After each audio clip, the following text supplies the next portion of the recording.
Hey, what's up guys? Burden here from Addict Gaming. And today I'm going to show you a Shatter build for the Mesmer. If you don't know what a Shatter build is, basically it revolves around the unique class mechanic of shattering that Mesmers have. And what that is it takes your clones or phantasms and it shatters it onto enemy, and it applies different effects depending on which shatter that you do.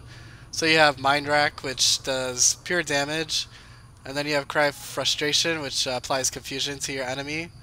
And then you have Diversion, which dazes your enemy, and you have Distortion, which basically makes you evade all attacks. And the time is increased depending on how many clones or phantasms you actually shatter. So it's a 1 second evade, but if you shatter 3 clones, then you're going to get a 3 second Distortion. So that's 3 seconds of evading attacks. Anyway, I've been through quite a few tournaments with the Mesmer Shatter build. It's a very popular build to bring into tournaments. So I'm going to tell you my opinions and what I think are the best weapons and things like that. Some people have different opinions, but just from experience of what I played, I've tried out all the weapons multiple times, and I'm just going to let you know what I think and give you my own opinion and why I think my choices are a bit better. So anyway, there's some discussion between what you should use between a staff and a greatsword. And honestly, I like the greatsword in the tournaments.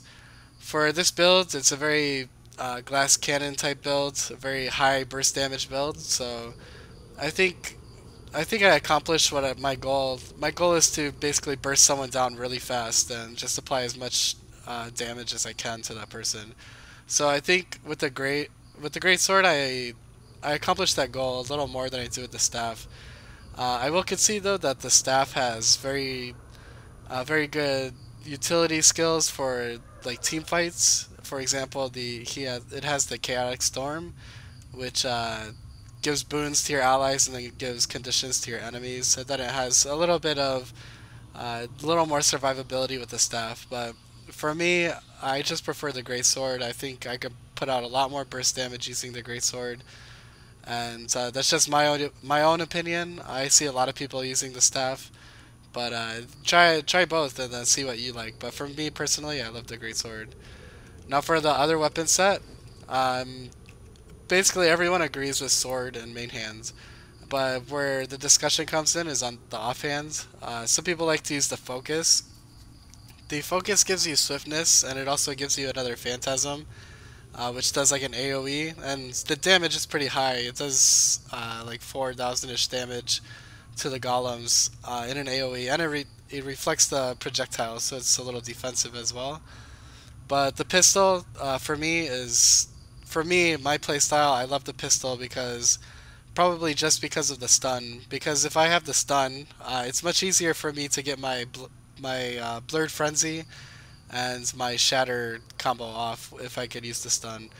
And the Phantasmal Duelist does a really high single target damage, so that's kind of what I'm going for in this build, is to just burst someone down really fast. So for me, in my own opinion, I love the pistol. I've tried the focus many times. I didn't just try it once and give up on it. I tried the focus, switched to the pistol, went back to the focus, and honestly, for me, I just love the pistol. So again, try both and see what you like. If you like the focus or the pistol for the offhand. Now for the utility skills, Mesmers are pretty flexible as far as utility skills go because they have so many good utilities. But for me, I like the stealth for the decoy because when I stealth, especially when I'm in my sword pistol um, weapon set, I can stealth and then I can cast my Phantasmal Duelist and then stun my opponent and then run up to him and then do my Blurred Frenzy and my shatters. So it's like a nice combo that I can do, and I can do it all while I'm in stealth. Not all of it, but I can start it while I'm in stealth. So for me, it's also a stun breaker. So when a 100 Blades warrior or whoever is trying to come up and burst you down, you can easily get away. And then I chose Nullfield. I could have chose the Phantasmal Disenchanter, which basically does the same thing. But I like this one because it's an AoE and it's also a combo field. And I think it's the one thing I bring to group fights. Not the one I bring another thing as well, but it's the one big thing I bring to group fights is ripping boons from foes, and then curing conditions on my allies. And then I have Blink, because it's also a stun breaker, and I love Blink because this class is so squishy that there are so many times that I really have to get away, and Blink gives me that mobility that I need in this build. Now for the elite, it's also flexible. Like some people pick MOA, or some people pick the mass invisibility. The mass invisibility is really good for rezzing or stopping people as well. But I like the time warp because if there's just like a group fight that you really need to win and you throw down your time warp, I mean it makes your whole group like extremely OP. So for me, I love the time warp. Maybe I'll try out other ones in the future. I have tried all of them out, but I don't know, something about time warp like I just can't get over. All right, so anyway, let's look at the traits. So I have 20 points in domination. Number 1, mental torment. Mind rack causes 20% more damage. Number 7, shattered concentration. Shatter skill is also remove a boon on hit. 20 in dueling. Number 2, phantasmal fury. Your phantasms have fury. And then number 10, deceptive evasion. Create a clone at your current position when you dodge. This could be a really important trait because when you're gonna shatter, especially with mind rack, you want as much damage as possible. So if you're only gonna use mind rack when you only have like one clone up, you're not gonna do nearly as much damage as if you had all 3 clones up.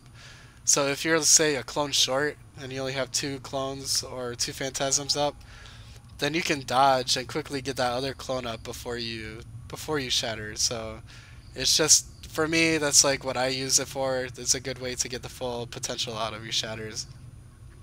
And then I have 30 points in illusions. Illusionary invigoration, recharge all of your shatter skills at 50%. Precise rack, 10% higher critical hit chance with mind rack. And I have illusionary persona. Shattering illusions creates the shatter effect on you as well. And I'll explain to you what that means. So basically when we shatter, we're shattering our illusions, but what happens with the illusionary persona is we become a clone as well. So when we shatter, the effect applies on us as well. So for example, I can use mind rack, and then I explode as well. So I'm also doing damage around me. So it's a pretty significant amount of damage. It's like, depending on who you're attacking, get up to like 2,000 or more damage. So just on that one button.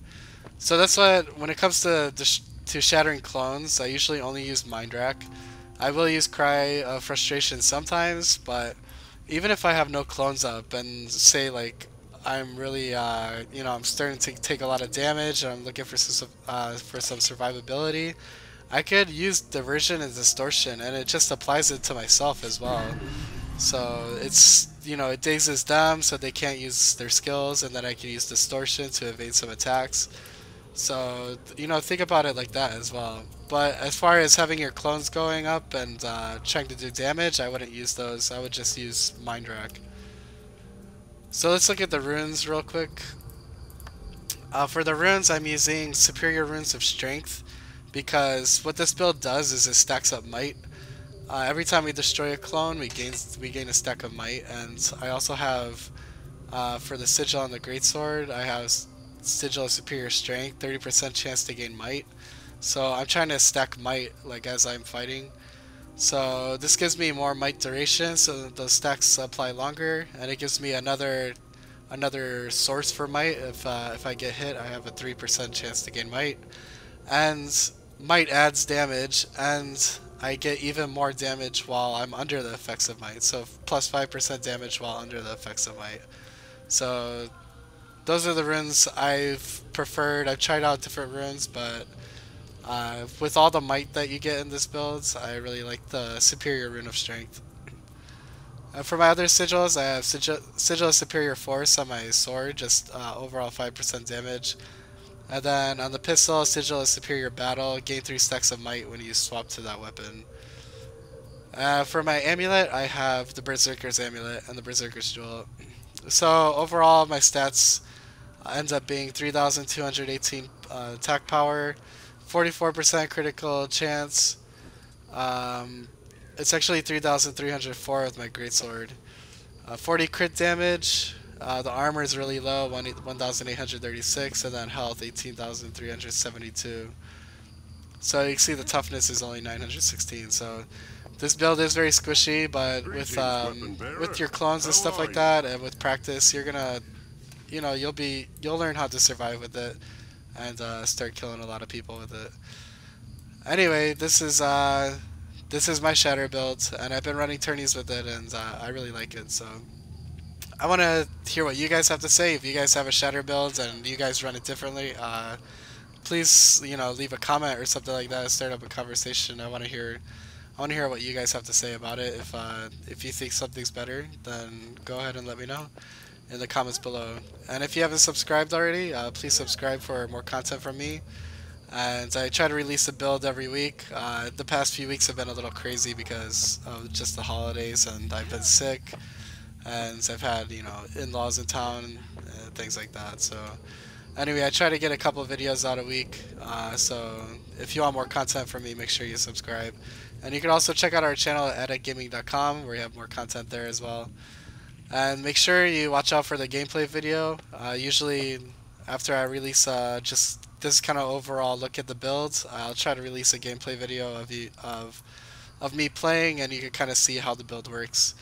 So this time I'm going to try to record in tournaments and then show you guys some footage. And if you guys like that more, if you like the tournament play more than rather than just the hot join PvP, then just let me know, and I'll continue doing the tournament, recording in the tournaments anyway. Alright guys, this has been Burning from editgaming.com, and remember, gaming addiction is a good thing, so keep on gaming. Farther than 900 range, the Greatsword actually has 1200 range. It's pretty crazy. It's a really far range. So if you're over 900 distance away, you do 762 damage. That's what it says. So the farther away you are, the more